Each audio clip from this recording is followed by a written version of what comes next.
ज्ञान उदधियर ज्ञान घना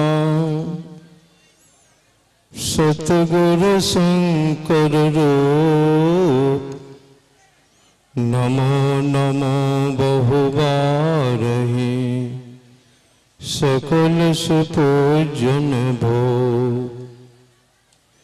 मेरा मुझ में कुछ नहीं, जो कुछ है गुरु तोर, तेरा तुझको सौंपता क्या लागेगा मोर।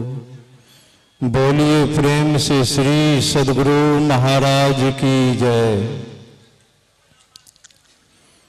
सर्वोच्च सिंहासन पर विराजमान 20वीं सदी के महान योगेश्वर, अखिल विश्व ब्रह्मांड के उत्पीड़न को शमन करने वाले, काल व्याल के संहारक, आवागमन को मिटाने वाले, जन जन के मन मानस मराल परम पूज्यपाद संत सद्गुरु महाराज के पावन युगल चरणों में मेरा साष्टांग दंडवत प्रणाम। अपने स्वनिवास में विराजमान संत सद्गुरु महाराज की महान विभूति, दया क्षमा करुणा की मूर्ति, संत मत के वर्तमान आचार्य परम पूज्यपाद महर्षि हरिनंदन परमहंस जी महाराज के पावन युगल चरणों में मेरा साष्टांग दंडवत प्रणाम। पावन मंच पर विराजमान संत मत के साधना में तपे तपाए महापुरुषों के चरण कमलों में मेरा कोटि सा नमन। इस पावन 109वां अखिल भारतीय महाधिवेशन में पधारे हुए इस पावन प्रसाल सत्संग प्रसाल में उपस्थित सम्मान्य सत्संग प्रेमियों, आदरणीय माताओं एवं स्नेहमयी बहनों के चरण कमलों में मेरा कोटि सा नमन। अभी हम आप मोक्ष के संबंध में श्रवण कर रहे थे। भगवान श्री राम को जब 14 वर्ष के लिए वनवास हुआ था तो भगवान श्री राम 13 वर्ष तक चित्रकूट में ही रहे थे। जब चित्रकूट से प्रस्थान करते हैं तो सबसे पहले भगवान श्री राम अत्रि मुनि के आश्रम गए। वहां से प्रस्थान करने के बाद रास्ते में कमंद राक्षस नाम का व्याधा का वध किया। तत्पश्चात भगवान श्री राम सर्वंग मुनि के आश्रम पधारे। उसके बाद सुतक्ष मुनि को दर्शन देते हुए भगवान श्री राम को सुतक्ष मुनि ने अपने गुरु अगस्त्य मुनि के आश्रम में ले गए। भगवान श्री राम एक रात वहां विश्राम किए। सुबह अगस्त्य मुनि से आज्ञा लेकर, आशीर्वाद लेकर भगवान श्री राम दंडकारण्य गए। दंडकारण्य में पंचवटी है। पंचवटी में भगवान श्री राम के लिए एक कुटिया बनाई गई थी। ये कुटिया लक्ष्मण के लिए। उसी पंचवटी में एकांत पाकर भगवान श्री राम से लक्ष्मण ने बहुत सारे प्रश्न किए हैं।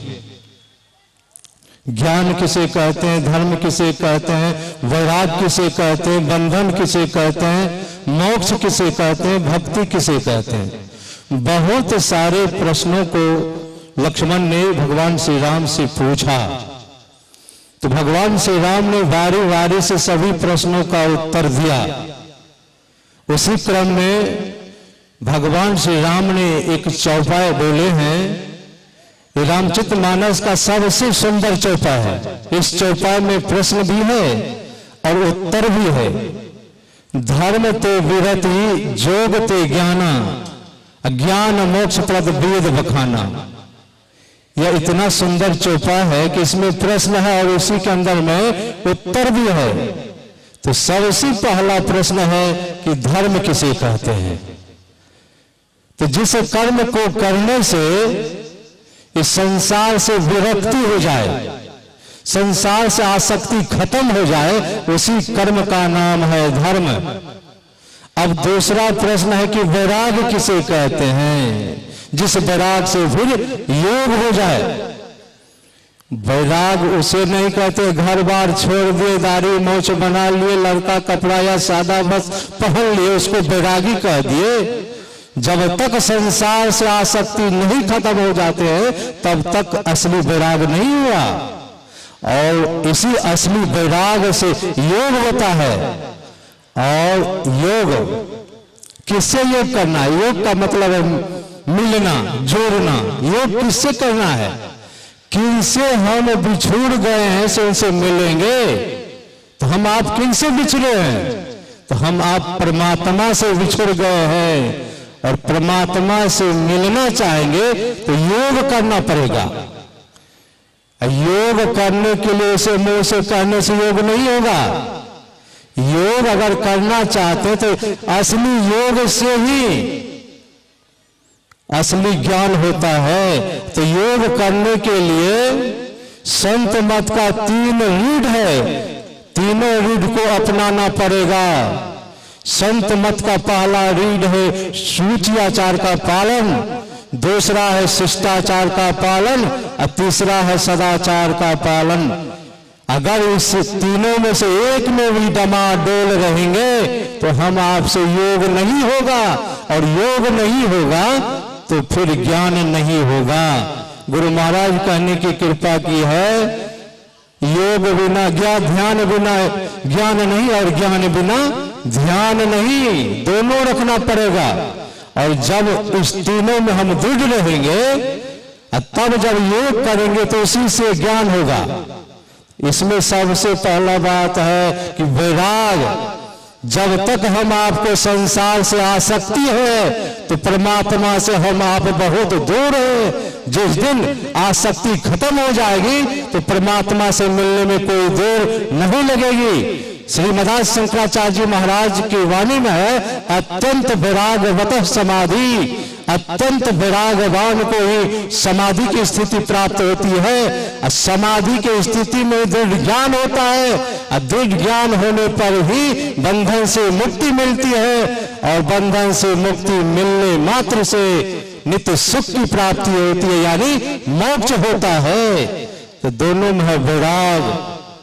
जब तक असली वैराग नहीं होगा, ये वैराग जो है दुभाषा का काम करता है। जब तक संसार से अनुराग है तो परमात्मा से बहुत दूर है, और संसार से वैराग जिस दिन हो जाएगा तो परमात्मा से अनुराग होने में कोई देर नहीं लगेगी।